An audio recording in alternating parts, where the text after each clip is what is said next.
Hello and welcome back to the 5 key portals for opening the womb of creation.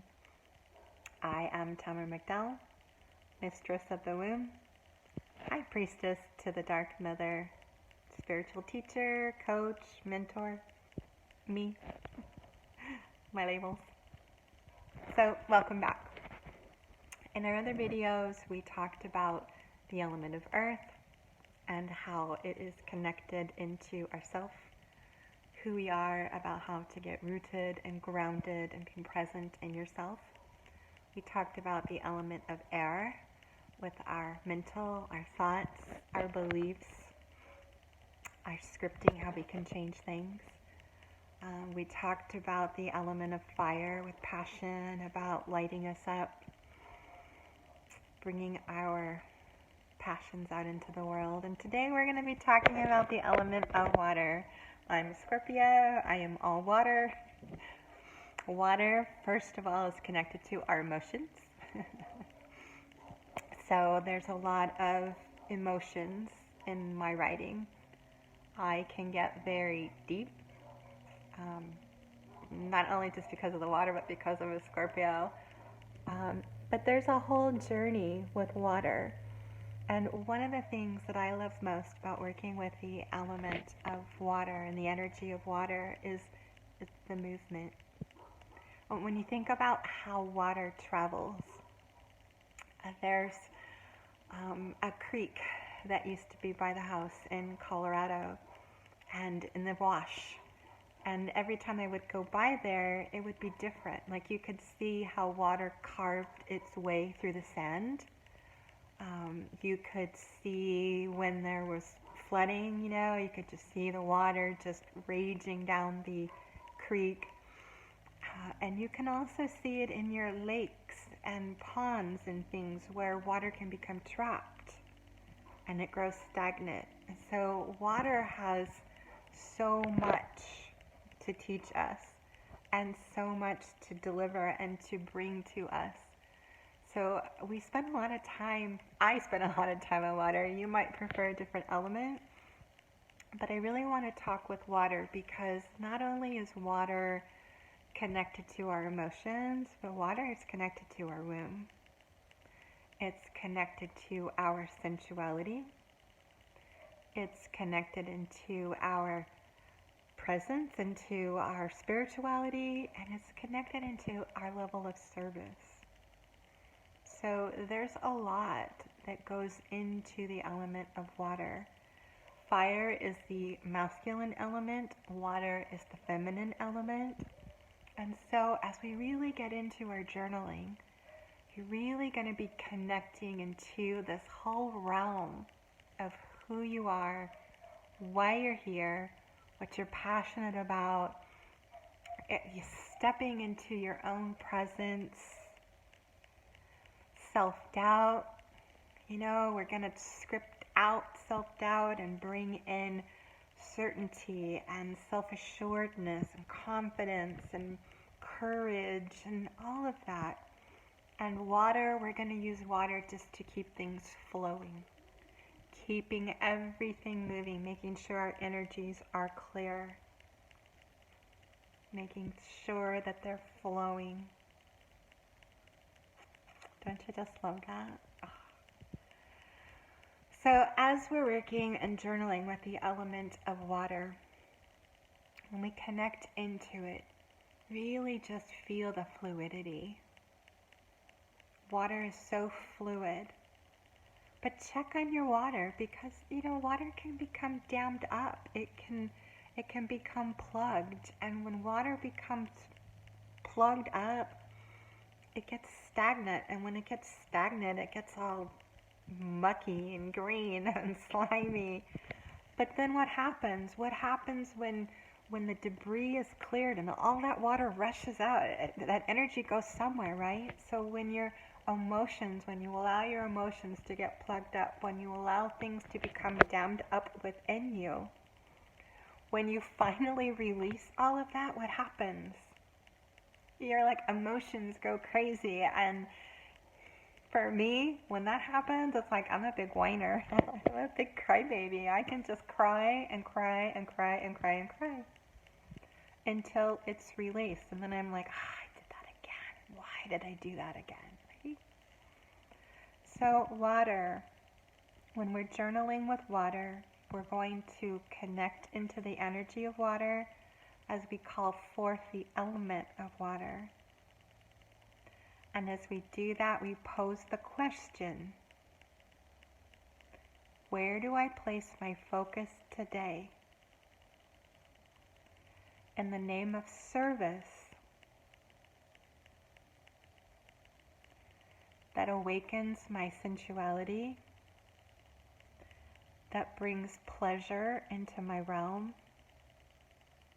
and that connects me into my deep sense of spirituality. Yeah, can you feel that? I mean, that's like, I love that, because when you get into it, as women, but collectively as a person, how many times has the whole sense of sensuality, we're conditioned to not feel, right? I mean, water, it's feeling, it's feeling. What happens when you walk by a garden and you catch this beautiful scent, or you walk by a person and the smell is pungent? There's a level of sensuality there. And what about like when you eat something and it's like, oh, it was so good. That tasted so amazing. You can't stop eating it because it's so good, right? But yet we don't feel that every day in our life. Like we don't let ourselves be sensual. Even touch, it's like, have you ever just touched yourself and hugged yourself and like, I just freaking love you. Even in your mess. That's sensuality.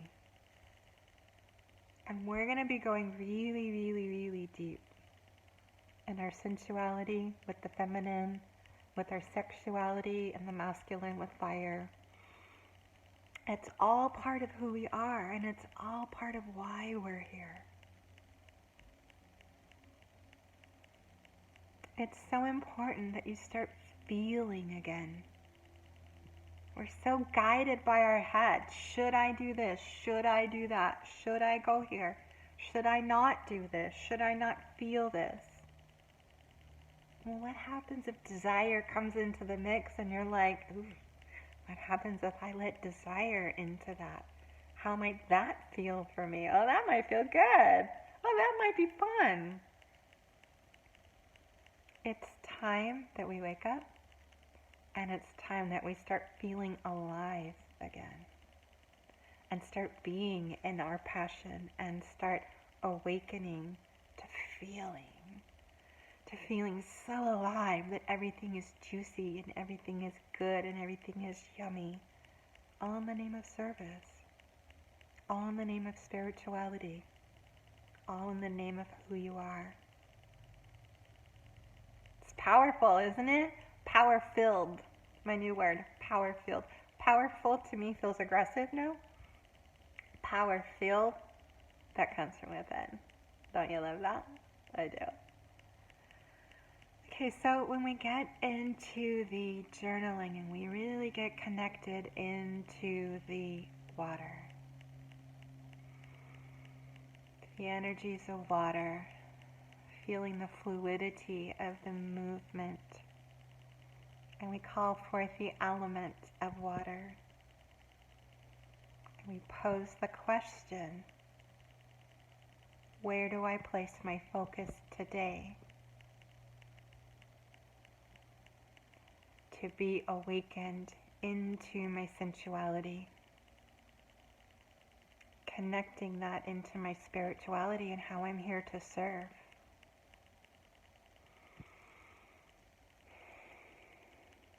My answer that I just got is to be here with you.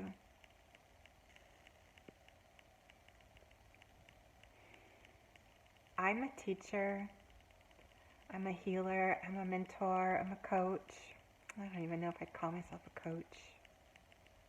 More of a guide, an illuminating light. But mostly I'm a disruptor. I come in and I'm the one that's going to pick at that little scab that you have, you know, the one that says it's not going to scab over this time. I'm the one that's going to guide you to that place that says you can't hide anymore. We need you. You need you. And it's time. It's time to pick off that scab, look that wound straight in the face and say, I love you. Fucking love you. And get out your pen and your paper. And let's really get to the bottom, to the juiciness, to the fire, to what moves you and what shakes you, what rattles you to your core. We're going to go into the shadows and we're going to play in the depths,